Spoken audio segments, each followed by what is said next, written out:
रोहन, रिया और अपने बाकी साथियों के साथ पैराडाइज रिजॉर्ट जा रहा था, लेकिन रास्ते में 25 गाड़ियों ने उन्हें घेर लिया था, जिनमें से एक गुंडे ने उन पर फायरिंग करना शुरू कर दी थी।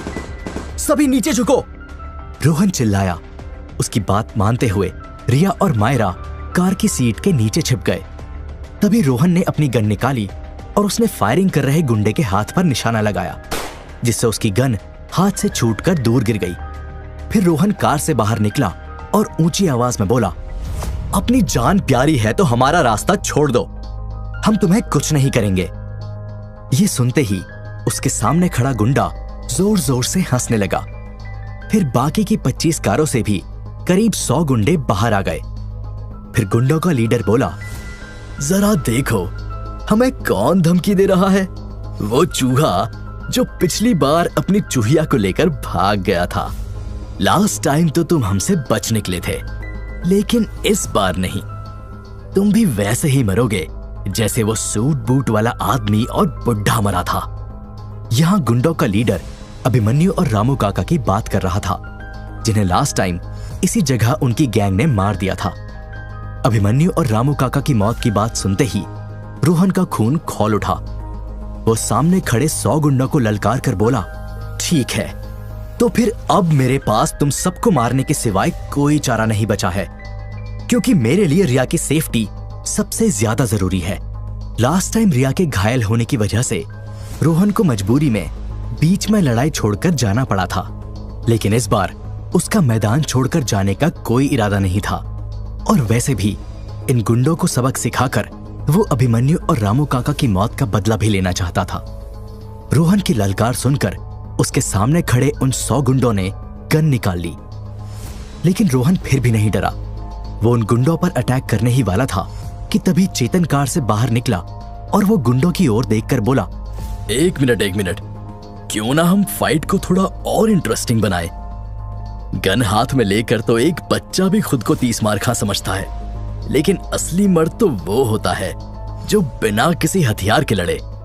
तो यदि तुम में से कोई असली मर्द है तो वो अपने हथियार फेंक दे और मर्दों की तरह लड़े। ये मर्द वाली बात वहां मौजूद गुंडों के लीडर के ईगो पर लगी। उसने फौरन अपनी गन फेंक दी और फिर अपने साथियों से बोला, सभी अपनी गन फेंक दो, आज हम इन चूहों को अपने हाथों से मसलेंगे। ये सुनते ही उन 100 गुंडों ने अपनी गन फेंक दी। ये नजारा देखकर सामने खड़े चेतन के चेहरे पर एक ईवल स्माइल आ गई। फिर वो अपने दोनों हाथों की उंगलियां चटकाते हुए बोला, अब आएगा असली मजा। उधर रोहन ने हितेश को इशारा किया कि वो रिया और मायरा को सेफ जगह पर खड़ा कर दे, जिसके बाद हितेश ने अपनी गाड़ी वहां रखे एक बड़े से पत्थर के पीछे खड़ी कर दी। फिर रिया और मायरा को वहीं रुकने की सलाह देकर वो भी मैदान में खड़े रोहन और चेतन के पास आकर खड़ा हो गया। अब इस बैटलफील्ड में एक तरफ रोहन, हितेश और चेतन, तो दूसरी तरफ 100 गुंडों की आर्मी। 50 गुंडों को तो मैं अकेला ही देख लूंगा, चेतन ने अपने हाथ मलते हुए बोला, और बाकी के 50 को मैं। रोहन ने गुंडों को घूरते हुए कहा। तभी हितेश बीच में बोला, तो भाई मैं क्या यहां ताली बजाने आया हूं, मुझे भी तो कुछ धुलाई करने का मौका दो। इस पर रोहन बोला, ठीक है, तो एक कंपटीशन हो जाए, देखते हैं कौन सबसे ज्यादा गुंडों की पिटाई करता है। जिसका स्कोर सबसे कम होगा वो इस फाइट के बाद सबको पार्टी देगा। इस पर चेतन और हितेश दोनों ने मुस्कुराते हुए हाँ में अपनी गर्दन हिला दी। फिर रोहन, हितेश और चेतन तीनों सामने खड़े 100 गुंडों की ओर दौड़े। उन्हें देखकर गुंडों की वो फौज भी सामने से हमला करने दौड़ पड़ी। उधर पीछे खड़ी कार में बैठी रिया और मायरा ये सारा नजारा देख रही थी। ये तीनों तो गए काम से। मायरा ने गुंडों की फौज को देखकर रोहन, हितेश और चेतन पर तरस खाकर कहा, बस 5 मिनट और रुक जाओ, फिर तुम अपने कहे हुए ये शब्द वापस ले लोगी। रिया ने मुस्कुराते हुए कहा। वहीं मायरा रिया का इशारा समझ नहीं सकी और कंफ्यूज होकर फाइट देखने लगी। इधर गुंडों की फौज ने एक के बाद एक आकर रोहन, हितेश और चेतन पर हमला करना शुरू कर दिया। उन पर हर तरफ से लात घूसों की बरसात हो रही थी। हर 1 सेकंड में उन पर 5-5 हमले एक साथ हो रहे थे। लेकिन इसके बावजूद भी वो तीनों उन सभी हमलों को बेकार कर रहे थे। रोहन अपने पावरफुल पंच और किक के साथ 25 गुंडों को हैंडल कर रहा था। उसके वार से कभी कोई गुंडा जमीन में बॉल की तरह लुढ़कता हुआ दूर गिर जाता, तो कभी हवा में उछलकर जमीन पर धड़ाम से गिर जाता। उधर चेतन के लड़ने का स्टाइल रोहन से थोड़ा अलग था। वो जहां लड़ रहा था वहां हर 1 सेकंड में हड्डियों के टूटने की आवाज आ रही थी। उसे सुनकर ऐसा लग रहा था जैसे किसी ने दिवाली पर पटाखों की लड़ी फोड़ दी हो। वो बड़ी बेरहमी से गुंडों की हड्डियां तोड़ रहा था। इधर हितेश अपनी फ्लेक्सिबल बॉडी को इतनी स्पीड से मूव कर रहा था कि गुंडों का हर वार खाली जा रहा था। हितेश अपने हाथों से ज्यादा अपनी लंबी टांगों से गुंडों की धुलाई कर रहा था। क्या स्कोर है तुम्हारा? गुंडों की पिटाई कर रहे चेतन ने रोहन से पूछा। 26। और तुम्हारा? गुंडों को हवा में उछाल रहे रोहन ने पूछा। 24। चेतन ने जवाब दिया। हितेश, तुम कहां तक पहुंचे? चेतन ने पूछा। 20। हितेश बोला। नहीं, 21। एक और गुंडे को जमीन पर धराशायी करते ही हितेश बोला। कुछ ही देर में रोहन, चेतन और हितेश ने मिलकर सभी गुंडों को धूल चटा दी थी। सब जमीन पर पड़े दर्द से कराह रहे थे। किसी की हड्डी टूट गई थी तो किसी का खून बह रहा था। किसी के उठने की हिम्मत ही नहीं हो पा रही थी। तो फाइनल स्कोर क्या रहा? फाइट खत्म होते ही चेतन ने पूछा। 40। रोहन बोला। 29। हितेश बोला। मेरी 31। मतलब हितेश सबको पार्टी देगा। चेतन बोला। धत तेरी की, 2 गुंडे और मार देता तो मेरी जेब ढीली होने से बच जाती। हितेश डिसअपॉइंटमेंट के साथ बोला। उधर कार में बैठी मायरा इस फाइट को देखकर काफी इंप्रेस हो गई थी। खासकर उसे रोहन की ताकत और फाइटिंग स्किल्स बड़ी पसंद आई। अभी तक तो वो सिर्फ रोहन से फ्लर्ट करने का नाटक कर रही थी, लेकिन अब शायद उसके दिल में रोहन के लिए कुछ कुछ होने लगा था। क्या बात है Rohan, as always nice show. Riya Rohan के पास आकर बोली। तभी मायरा भी रोहन के पास आ गई और वो उसके बाइसेप्स को टच करते हुए प्यार से बोली। रोहन डियर, तुम तो सचमुच में सुपर हीरो निकले। ये देखकर रिया को जलन हुई और उसने रोहन का हाथ पकड़कर उसे अपनी ओर खींच लिया और बोली। चलो अब चलते हैं, वैसे भी मुझे बहुत भूख लग रही है। रिया ने रोहन को मायरा से दूर करने का बहाना बनाया। ये सुनकर चेतन बोला। खाने की टेंशन मत लो, आज जितना खाना है दबा कर खाना, बिल हितेश पे करेगा। इतना कहकर चेतन हितेश की ओर देखकर हंसने लगा। हाँ खा लेना, तुम भी क्या याद रखोगे कि इस दरिया दिल से पाला पड़ा था। हितेश बोला। फिर उसने मायरा के पास आकर कहा। वैसे मायरा, तुमने देखा कैसे मैंने उन गुंडों की धुलाई की? इस पर मायरा बोली। नहीं, मैं रोहन को देखने में बिजी थी। ये सुनकर चेतन फिर से हितेश को देखकर हंसने लगा। फिर सभी कार में बैठ गए और रोहन उन्हें पैराडाइज रिजॉर्ट ले आया, जिसका मालिक जिग्नेश का दोस्त जॉन था। समुद्र किनारे बना ये रिजॉर्ट दिखने में बेहद खूबसूरत था। ऐसे में यहाँ आते ही सभी के चेहरे खिल उठे। यहाँ इधर उधर कुछ देर घूमने के बाद सभी रेस्टोरेंट एरिया में आ गए। यहाँ सभी साथ में लंच करने लगे, जिसका बिल शर्त के मुताबिक हितेश पे करने वाला था। ये डिश तो बहुत टेस्टी है, मायरा ने एक बाइट खाते हुए कहा। फिर वो दूसरी बाइट रोहन के मुंह की ओर ले जाते हुए बोली। रोहन डियर, तुम भी ट्राई करो ना। लेकिन मायरा का हाथ रोहन के मुंह तक पहुंचता तभी रिया बीच में आ गई और बोली। नो थैंक्स, रोहन की प्लेट में अपनी खुद की डिश है। इतना कहकर रिया मायरा को गुस्से से घूरने लगी। रोहन समझ गया था कि ये कैट फाइट अब किसी भी समय शुरू हो सकती है। ऐसे में इस ऑकवर्ड सिचुएशन से बाहर निकलने के लिए वो अपनी चेयर से खड़ा हुआ और बोला। मैं जॉन अंकल से मिलकर आता हूं, तब तक तुम लोग खाना जारी रखो। इतना कहकर रोहन वहां से निकल गया और वो जॉन के कैबिन में घुस गया, जहां जॉन फोन पर किसी से बात कर रहा था। उसने बात करते हुए रोहन को सोफे पर बैठने का इशारा किया।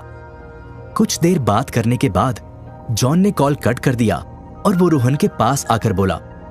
Welcome back Rohan, paradise resort में तुम्हारा स्वागत है। कैसे हो तुम? इतना कहकर जॉन ने रोहन को गले लगा लिया। मैं ठीक हूं जॉन अंकल, आप कैसे हैं? रोहन ने गले मिलते हुए कहा। मैं भी बढ़िया हूं, जॉन ने जवाब दिया। तभी रोहन के मिट्टी से सने कपड़ों को देखकर जॉन बोला, वैसे तुम्हारे कपड़ों को क्या हुआ? इस पर रोहन बोला, कुछ नहीं, बस रास्ते में पिछली बार की तरह हम पर हमला हो गया था। ये सुनकर जॉन चौंक गया। क्या? फिर सब ठीक तो है ना? मैं कुछ मदद करूं? जवाब में रोहन बोला, नहीं जॉन अंकल, सब ठीक है, मैंने सब संभाल लिया। वैसे कितने गुंडे थे इस बार? जॉन ने पूछा। करीब 100, रोहन ने जवाब दिया। क्या 100? और तुमने सबको संभाल लिया? जॉन हैरान होकर बोला।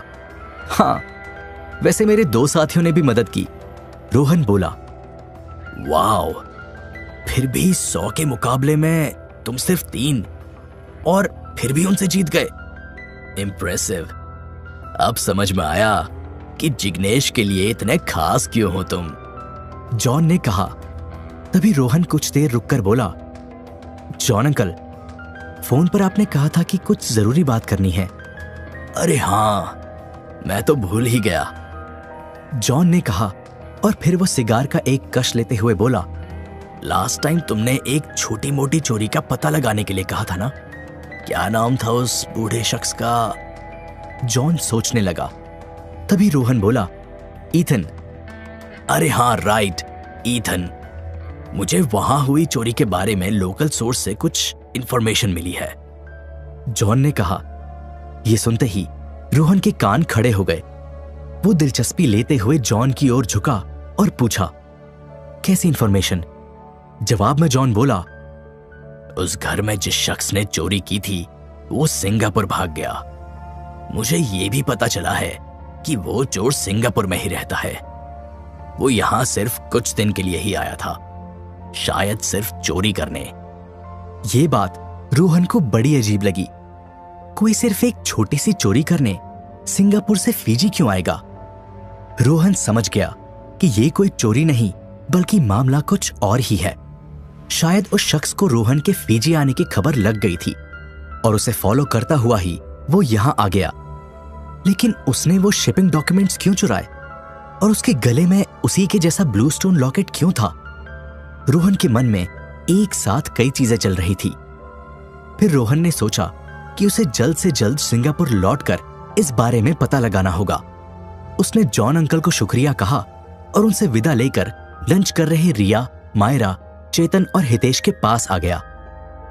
सभी का लंच खत्म हो गया था और वेटर बिल लेकर आया। पैराडाइज रिजॉर्ट की गिनती पीजी के टॉप रिजॉर्ट्स में होती थी। ये काफी महंगा था, जिसके चलते बिल भी काफी तगड़ा बना। वेटर ने बिल लाकर चेतन के पास रख दिया, जिसे चेतन ने मुस्कुराते हुए हितेश के पास सरका दिया।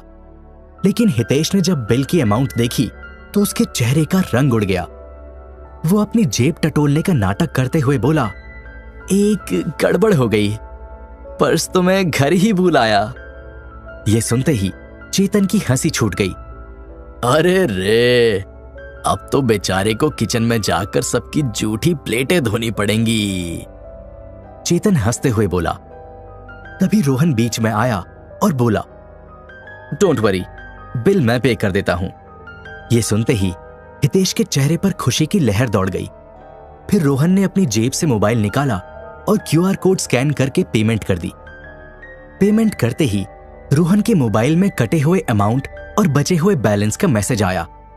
जब रोहन ये मैसेज पढ़ रहा था तो रिया को उसकी मोबाइल स्क्रीन की एक झलक दिख गई।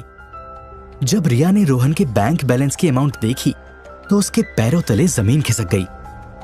$50 मिलियन? रोहन, तुम्हारे पास इतने पैसे कहां से आए? रिया हैरान होकर बोली। ये बात सुनते ही वहां मौजूद बाकी लोग भी दंग रह गए। अब हर कोई रोहन को शक भरी निगाहों से देखने लगा, खासकर रिया और मायरा। दोनों को समझ में नहीं आ रहा था कि एक साधारण से बॉडीगार्ड के बैंक अकाउंट में इतना पैसा क्या कर रहा था। तो फिजी के पैराडाइज रिजॉर्ट में जब रोहन ने बिल पे किया तो उसके अकाउंट में $50 मिलियन देखकर रिया के होश उड़ गए। एक मामूली सी नौकरी करने वाले बॉडीगार्ड के अकाउंट में इतना पैसा कहां से आया? ये सोच सोचकर रिया के सर में दर्द हो रहा था। उसने रोहन को शक भरी निगाहों से देखा और पूछा, रोहन, तुम्हारे बैंक अकाउंट में $50 मिलियन क्या कर रहे हैं? अब रोहन बड़ी मुसीबत में फंस गया था। यदि उसने जल्द ही कुछ नहीं सोचा तो रिया और मायरा उसकी असलियत जान जाते। इस सवाल का जवाब तो मैं भी सुनना चाहूंगी, मायरा बीच में बोली। रोहन तब भी कुछ नहीं बोला। फिर रिया ने रोहन को आंख दिखाई और कहा, रोहन। तभी रोहन बोला, तुम्हें क्या लगता है जॉन अंकल ने मुझे यहां क्यों बुलाया था? क्यों? रिया ने इंटरेस्ट लेते हुए पूछा। जवाब में रोहन बोला, मेरे बैंक अकाउंट में जो तुमने $50 मिलियन देखे हैं वो मेरे नहीं हैं, बल्कि जॉन अंकल के हैं। यह सुनकर रिया को एक और झटका लगा। लेकिन जॉन अंकल तुम्हारे अकाउंट में इतनी बड़ी रकम क्यों डालेंगे? रिया ने हैरान होकर पूछा, जिस पर रोहन बोला, एक्चुअली ये पैसा उन्हें अपने सिंगापुर के एक क्लाइंट को देना है, लेकिन वो ये काम सीक्रेटली करना चाहते हैं और इत्तेफाक से उनका ये क्लाइंट मेरी भी जान पहचान का है, तो उन्होंने मुझे इस काम के लिए सबसे भरोसेमंद शख्स समझा। रोहन की इस स्टोरी पर मायरा को तो यकीन हो गया, लेकिन रिया को अभी भी हल्का डाउट हो रहा था। इसलिए उसने अपने डाउट को क्लियर करते हुए पूछा, क्या मैं जान सकती हूं कौन है ये क्लाइंट जो तुम पर इतना भरोसा करता है? जवाब में रोहन बोला, जिग्नेश शाह ट्रेडर्स का मालिक। तुम चाहो तो सिंगापुर जाते ही मैं तुम्हें उनसे मिलवा सकता हूं। रोहन का ये जवाब सुनकर रिया का डाउट खत्म हो गया और वो रोहन को आंखों में देखकर बोली, नहीं, इसकी कोई जरूरत नहीं है। मुझे तुम पर विश्वास है, तुम मुझसे कभी झूठ नहीं बोल सकते। रिया का ये रिएक्शन देखकर रोहन ने चैन की सांस ली, लेकिन उसे अंदर ही अंदर बुरा भी महसूस हुआ। वो नहीं जानता था कि जब रिया को उसके मिलियनियर होने की सच्चाई पता चलेगी तो वो कैसे रिएक्ट करेगी। इसलिए फिलहाल उसने बात को मिट्टी में दबा देना ही सही समझा। रिया इस बात से भी अनजान थी कि उसने रोहन के बैंक अकाउंट में जो $50 मिलियन देखे वो उसके सिर्फ एक ही बैंक अकाउंट की अमाउंट थी। इसके अलावा भी रोहन के कई बैंक अकाउंट्स थे जिसमें कई मिलियन डॉलर्स पड़े थे, जिसकी जानकारी रोहन के सिवाय किसी को नहीं थी। अब हमें फार्म हाउस वापस चलना चाहिए, रोहन ने सबका ध्यान अपने बैंक अकाउंट वाली बात से भटकाते हुए कहा, जिस पर सभी ने अग्री किया और सब वहां से निकलकर कार में बैठ गए। शाम को करीब 6 बजे सभी आहूजा के फार्म हाउस पहुंचे। यहां आते ही रिया के चेहरे पर एक बड़ी सी मुस्कान आई। वजह थी उसके पापा गिरीश आहूजा का मेमोरियल स्टैच्यू, जो अब फिर से ठीक हो गया था। अरे वाह, पापा का स्टैच्यू ठीक हो गया, रिया ने खुश होकर कहा। तो फिर हम आज शाम को ही इसकी ओपनिंग कर लेते हैं और रात को सिंगापुर के लिए निकल जाएंगे, रोहन ने रिया से कहा, जिस पर रिया ने हां में अपना सर हिला दिया। रिया जैसे ही कार से बाहर निकली, मयंक वहां पहले से ही खड़ा था, जो रिया को देखकर बोला, अरे वाह प्यारी बहना, तुम आ गई। मुझे तो लगा था ये ओपनिंग मुझे ही करनी पड़ेगी। और तुम्हें ऐसा क्यों लगा? कार से बाहर निकल रहे रोहन ने मयंक को घूरते हुए पूछा। तुम्हारा ये बॉडीगार्ड 24 घंटे मुझ पर शक क्यों करता रहता है? मयंक ने बात घुमाते हुए कहा, अब तुम्हारी बातें ही ऐसी होती हैं जो बार बार शक करने पर मजबूर करती हैं, रोहन ने जवाब दिया। तभी मायरा कार से बाहर निकली, जिसे देखकर मयंक हैरान रह गया। मायरा, तुम? वो भी इन लोगों की कार में? तुम भी इनके साथ थी क्या? तुम ठीक तो हो ना? मयंक ने कंसर्न दिखाते हुए पूछा। हाँ भाई, मैं बिल्कुल ठीक हूं। ये बात अलग है कि हम पर 100 लोगों ने हमला कर दिया था, लेकिन रोहन ने उन सभी को धूल चटा दी और हमें बचा लिया। इतना कहकर मायरा रोहन को प्यार भरी निगाहों से देखने लगी, जबकि मयंक रोहन को गुस्से वाली निगाहों से घूरने लगा। क्या हुआ भाई? तुम्हें तो खुश होना चाहिए कि मैं बच गई। ये गुस्से वाला एक्सप्रेशन क्यों दे रहे हो? मायरा ने मयंक के हाव भाव भांपते हुए पूछा, जिस पर मयंक ने बात घुमाते हुए कहा, तुम्हें इन लोगों के साथ नहीं जाना चाहिए था। इन पर 24 घंटे खतरा मंडराता रहता है। देखना, किसी दिन तुम भी इनके चक्कर में अपनी जान से हाथ धो बैठोगी। ये सुनकर मायरा बोली, ओफो भाई, आप भी ना, डोंट वरी। रोहन के रहते मुझे कुछ नहीं हो सकता। आपको देखना चाहिए था कैसे उसने एक साथ कई गुंडों की धुलाई की। ये सुनकर मयंक चुप रहा और फिर रोहन को घूरता हुआ वहां से चला गया। उधर पीछे खड़ा चेतन ये सब ध्यान से देख रहा था। वो रोहन के पास आया और बोला, लगता है तुम्हारा शक सही था। हो न हो आज के हमले के पीछे मयंक का ही हाथ था। इस पर रोहन बोला, सिंगापुर जाते ही तुम मयंक पर नजर रखना शुरू कर देना। मुझे लगता है इन सब में उसके साथ कोई और भी मिला हो सकता है। वो अकेला रिया पर एक के बाद एक इतने हमले नहीं करवा सकता। रोहन की बात सुनकर चेतन ने हाँ में अपनी गर्दन हिला दी। कुछ देर बाद रिया और बाकी लोग चेंज करके स्टैचू के पास आ गए। जल्द गांव के लोगों की भीड़ भी उमड़ आई। अब रिया एक बार फिर हाथ में चाकू लेकर रिबन कट करने के लिए आगे बढ़ी। तभी रोहन की नजरों ने मयंक को ढूंढना शुरू कर दिया, लेकिन पता नहीं क्यों मयंक वहां आया ही नहीं था। अगले ही पल रिया ने अपने पापा के स्टैचू का रिबन कट कर दिया और पूरा एरिया तालियों की आवाज से गूंज उठा। रिया ने अपने पापा के स्टैचू को जी भरकर कुछ पल देखा और फिर वहां खड़े गांव वालों को शुक्रिया कहा।